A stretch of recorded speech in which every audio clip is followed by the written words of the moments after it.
Hey everyone, Sweetie here.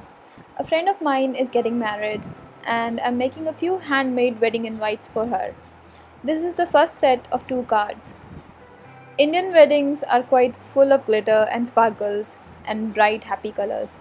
So I chose this really pretty paper pack to make these cards. The card base is a 6x6 cardstock. It has a pocket inside to hold the details of venue and functions. I'll add those later on. I have already cut out the papers to size. These are about 1/8 of an inch smaller than the card base. I am not usually precise with my measurements, and here you can see I'm simply gluing the 2 pieces by eyeballing them. I hate wasting paper, so this is how I like to piece them together. I'm making sure that it's all lined up and I'm securing it with some Scotch tape.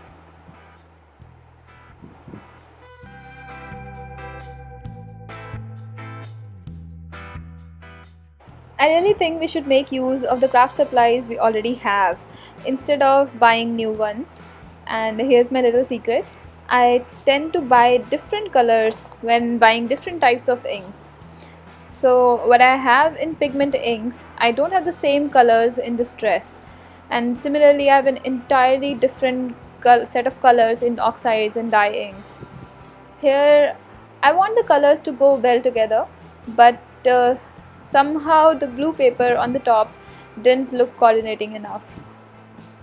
So I replaced it with another piece of paper from the same cardstock, from the same paper pack. Next, I have die cut the other panel. This is another way to save some of these gorgeous papers. We have to mat these panels on a darker cardstock. Did you know that Indian wedding cards avoid black?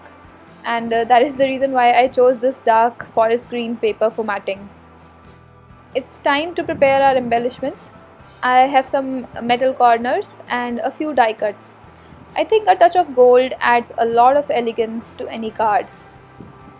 Here I am using acrylic spray. I'll also varnish it to ensure that the color stays put and sealed.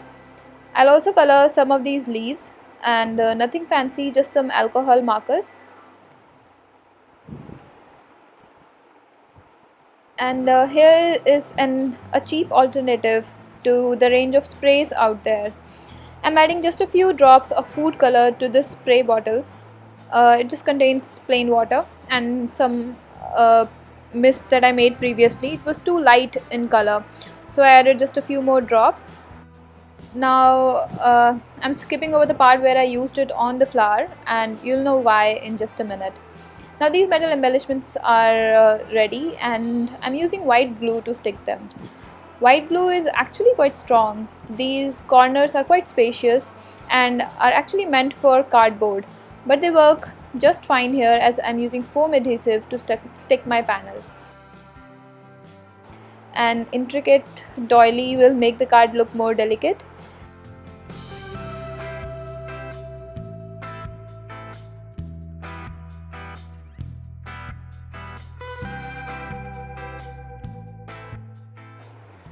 Here you can see the spray I created in action.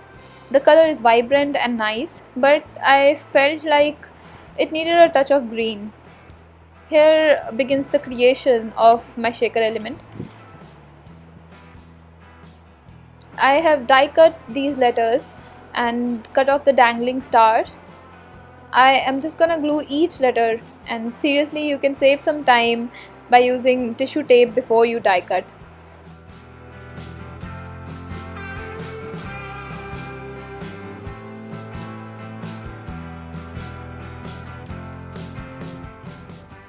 I never thought I'd be using these tiny little alphabet stamps. I had bought them really long ago, but hey, I used them. And now the panel reads Shampa Weds Amit. I'll also color this branch and add a few details to it. It really makes a difference. I'm just embossing it gently and creating some details and lines.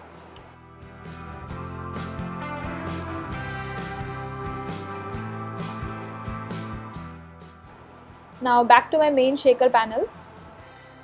I am drawing some straight lines along the edges, just a little further away from the edge, so that when I try to stick my foam tape, I have it all lined up. I don't have to worry about the foam tape being tilted.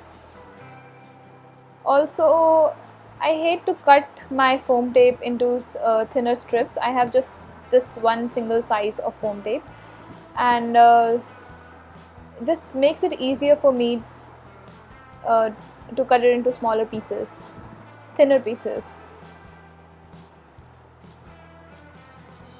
Finally, I'm going to add some golden glitter dots. These are really elegant glitter dots. These are not very bright golden glitter. I'm sealing it with acetate. And I have cut off this extra big piece. When you are not doing accurate measurements, such things may happen. In my previous card, there was some space where I had to stick this black paper also. But here I didn't need to do that, and just the glitter strip would do.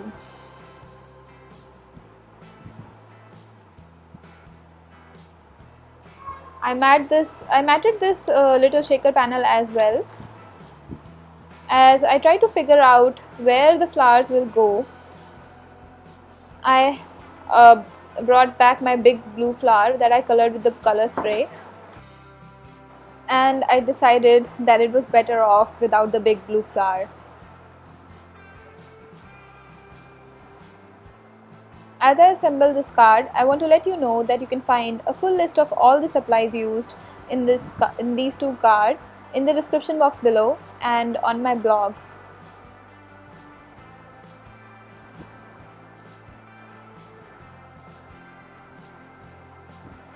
I'm gluing different pieces using either the white glue or foam adhesive, adding dimension wherever I felt like. I'm also going to take this piece of twine and color it with the spray that I created.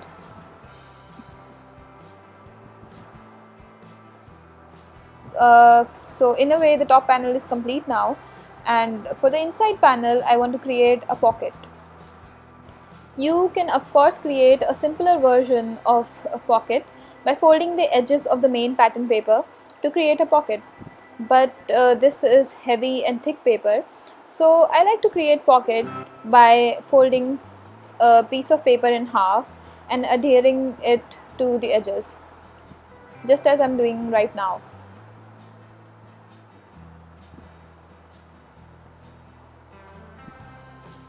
This is thinner paper, and this will not get detached due to its own weight and hold for a longer time, while creating more space for me to put some papers in.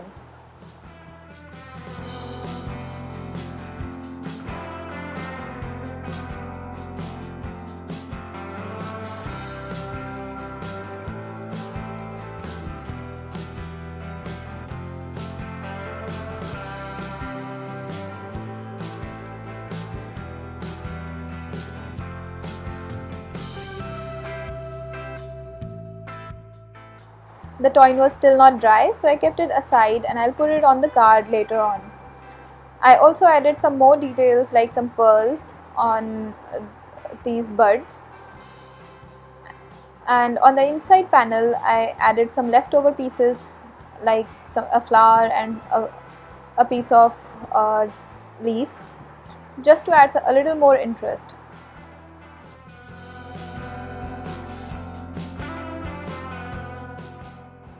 And this is how my complete card looks. It has a shaker element, a lot of dimension, and a lot of flowers. I hope you liked this card and got inspired. And if you did, please give me a thumbs up and subscribe to my channel. This will motivate me to create more. Thanks for watching. Have a great day.